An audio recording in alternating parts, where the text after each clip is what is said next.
G'day, guys. Happy Thursday, 22nd of January. Welcome back to our third live series today of our Franchising Explained live series every Thursday at 1 p.m. I've been starting them early at about 12:30, but every Thursday at 1 p.m. I go live to break down one specific franchise topic for you, the audience. And yeah, jump on live and you can ask as many questions as you want. So make sure you lock it in every Thursday, 1 p.m. Australian Eastern Standard Time. This is a fourth live series. Okay, so what did we talk about last Thursday? Let's just do a quick summary of what we talked about last Thursday. The episode topic was what to look for in a franchise that nobody tells you. Now, in that episode, I told you, I'm a franchisor. I'm in the business of selling franchises. I have other friends that are franchisors of other companies. I know all the tricks and everything that a franchisor would try to do to try to get you in the door, because that's their job. They need to get franchisees. They need to bring people in the door. Some people operate ethically, some people don't operate ethically, right? Eventually, the cowboys get caught out.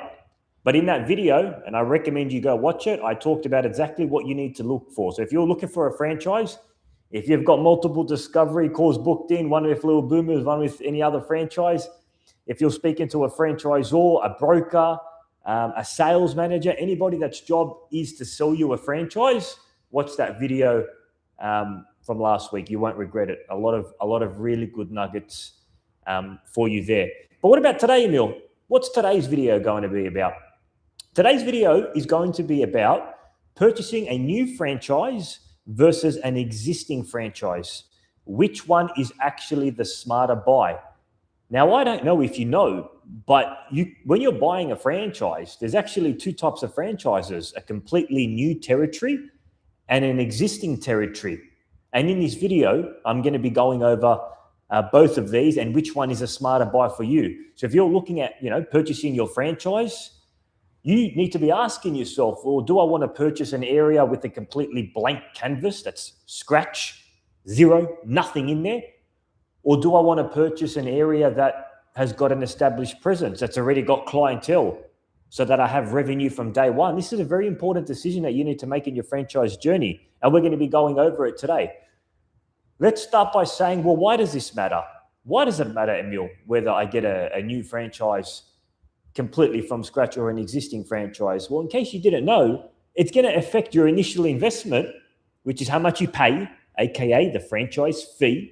It's going to affect that drastically, because if you think the franchise fee is the same for a new area versus an existing area, my goodness, you're on a different stratosphere, right? So it's going to affect your investment, and arguably it's going to affect how quickly you make your return on investment.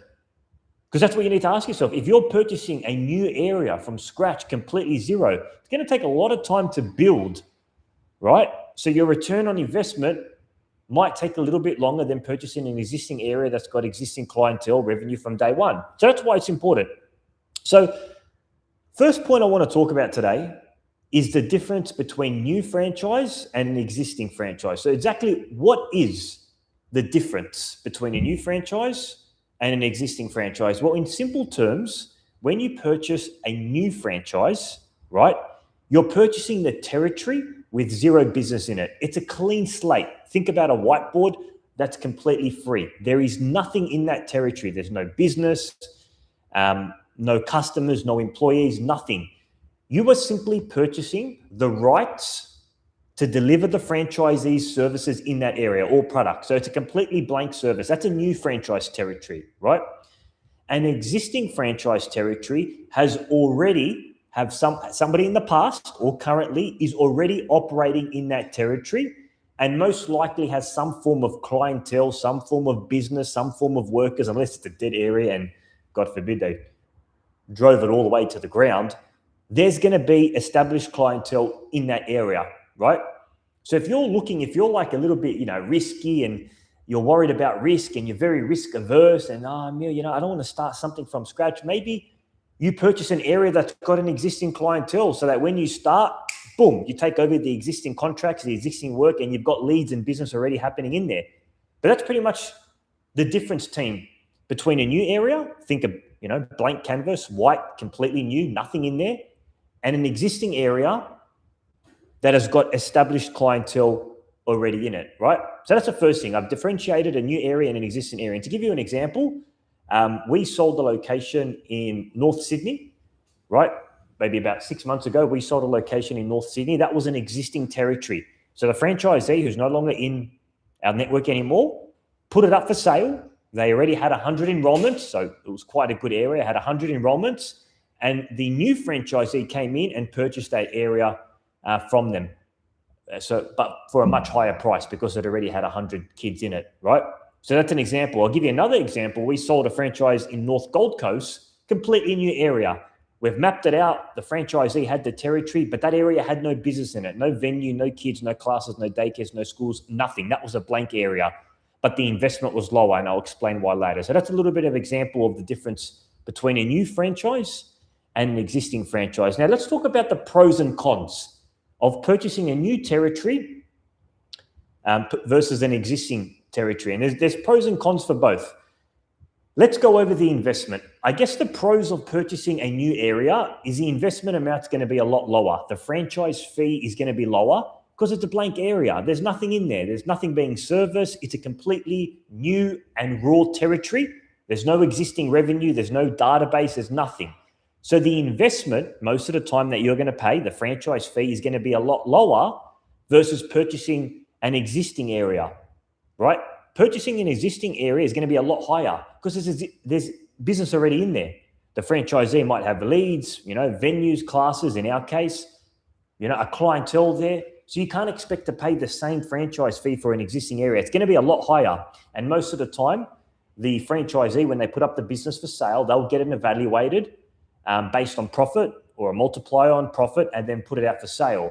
So that's the first, the pro. New franchise territory, the franchise fee and the investment is going to be a lot lower, and existing, it's going to be a lot higher.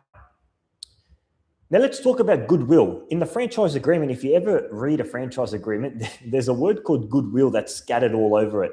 Now, to be honest with you, I had no idea the first couple of years what goodwill means, but I can tell you now what goodwill means. When you purchase a new territory, blank canvas, there's no goodwill in that area, meaning there's no brand reputation in that area. The brand's not present. There's no customers. There's no clientele. It's a new area. So in terms of goodwill, there's nothing.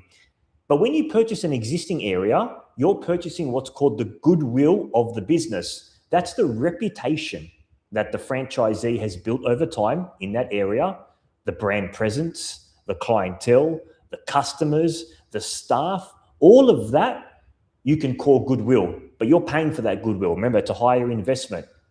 So if the franchise operator did a really good job, smashed the area, gave the brand a really good reputation, then you're paying for that goodwill. They've put goodwill in that area. When it's a new territory, there's no goodwill. But the catch-22 here is, and this is something I'm going to speak about later, you might be paying for bad will. Well, what do I mean by that? If the franchise operator that's now selling the business ran the location to the ground, didn't care about the customers, didn't treat their staff well, didn't deliver the best possible service, then you're not paying for any goodwill at all. You're paying for bad will. In fact, the reputation that the area now has isn't good. You're taking over that. That's why you need to do your research when you're purchasing an existing area to see how the franchisee left it. Did they leave it with goodwill or did they leave it with bad will? So there's a bit of a catch-22 there. And the third pro and con when we're talking about new versus existing is, and this kind of ties back, there's actually two more. The brand's already present. So if you're purchasing an existing location, for example, one of our franchisees purchased the North Sydney location as an existing territory. The previous franchisees were running that area for a year. So our brand was quite well known in North Sydney, right? It had a presence in there.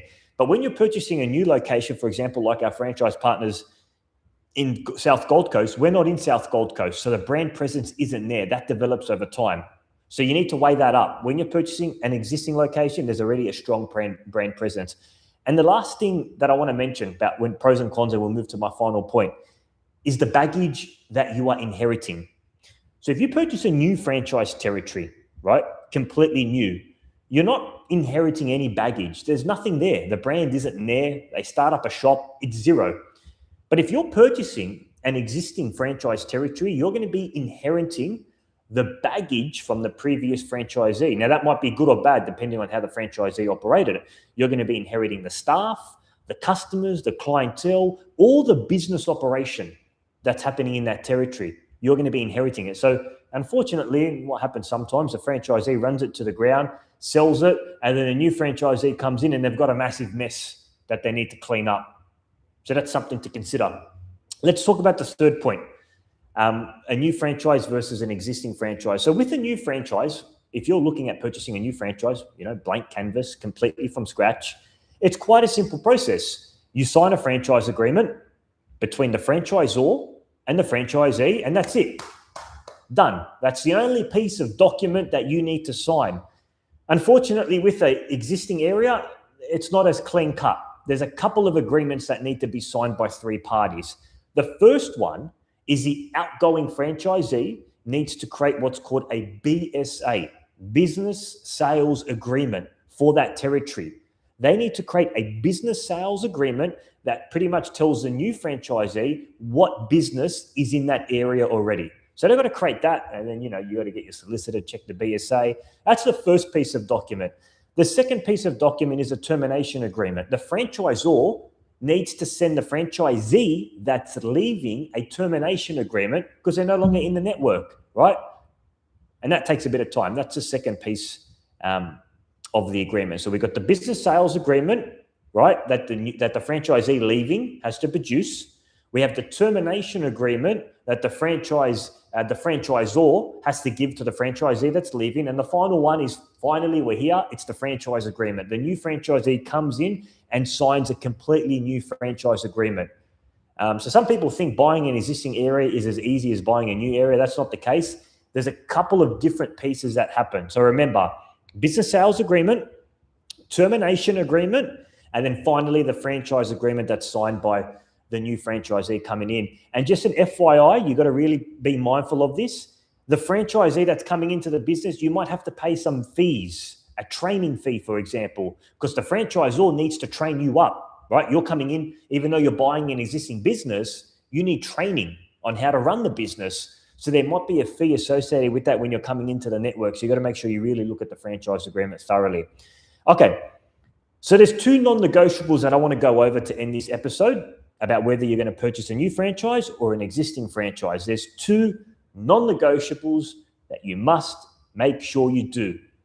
Non-negotiable number one, get the financials independently evaluated by your own accountant. This is very important if you're purchasing an existing location. So what happens when you're purchasing an existing location is the franchisee that's leaving has to get the business evaluated, right? They'll give you a profit and loss, a balance sheet, all these types of financial documents to show the health of the business for you to review and see if you're happy with these financials before you pay the asking price. Now, what happens a lot is sometimes the outgoing franchisee might not be 100% accurate with what's in those financial documents, because obviously they want to sell the business. Maybe they're going to hyperinflate things because they want to get the best possible sale price, right? So you need to do your due diligence and make sure that you have a proper accountant go through all the financial statements that they're sending you to make sure they add up. And you've got to keep this in mind, because a franchisee that's leaving, what's their best interest? Their best interest is to get the highest sales price, right? Your best interest is to get the best deal possible. So make sure when you get your profit and loss statement, your balance sheet, make sure they're being run by an independent accountant. Non-negotiable number two, and this is really important. Do you remember earlier on I spoke about goodwill versus bad will? When you're purchasing an existing area, you're either purchasing a really good area that's got a lot of goodwill, or God forbid, you're purchasing a bad area that's got a lot of bad will. What you need to do if you're coming into an existing location is you've got to perform customer research on the existing area. Call up your customers, call up the customers, ask them how your experience was. You must do this, because if you're coming in and you're buying an area that's got a very, very bad experience and isn't servicing its customers to the full potential, you, my friend, are going to be affected by that. right? And you know what? The sad thing is, at the end of the day, me personally, I would rather buy an area that's got no experience, like a blanket area that's got no experience, than purchasing an existing area that's got a very bad reputation, because it's very hard to turn around bad reputation from good. It is possible, but when a customer has made their mind, and when a group of customers have made their mind, it's very hard to change a bad reputation to a good reputation. I'd rather purchase something from clean slate, nothing, a completely new area. So you need to make sure that you do your research to what's happening in the area, and make sure that your customers and the staff are happy with, what the franchisee has done so far. And that's it, team. That brings us to the end. So let's quickly recap and summarize everything we spoke about. So today's topic, today's flavor was new franchise versus an existing franchise. Which one is actually a smarter buy? What did we talk about? We spoke about, firstly, what the difference is between a new franchise and an existing franchise. And I gave you that example before. North Sydney was an existing franchise for us. South Gold Coast was a new one. Then we spoke about the pros and cons of purchasing a new area versus an existing area. Remember, new area, lower franchise fee. An existing location, higher franchise fee, because there's existing business in that area. Goodwill, hopefully, not always guaranteed. Hopefully, if you're purchasing an existing area, it's got goodwill. A new area, most of the time, is going to have zero goodwill in it. The brand's already present in an existing location versus a new location. And just remember, you're going to be inheriting baggage if it's an existing location. Hopefully, that baggage is good baggage. And then the final piece was the different types of things that you need to sign when you're purchasing an existing agreement. It's not just as clean as a new agreement, franchise agreement between franchisor and franchisee. You've got the business sales agreement, termination agreement, and then finally the franchise agreement. Remember, two non-negotiables. Don't forget these. If you're purchasing an existing area, make sure you get the financials independently evaluated by your accountant. People tend to hyperinflate things. And second one is always perform customer research on the existing area to make sure that you are inheriting goodwill with a good brand reputation and not the reverse. Team, that brings us to the end of our live series, Franchising Explained. I really appreciate everybody for watching this video. Don't forget, every Thursday at 1 p.m. I go live and I break down a franchise topic. So make sure to put the buzzer on, put the notifications on so you can see when we're going live next. Other than that, guys, have a great week. God bless and talk soon.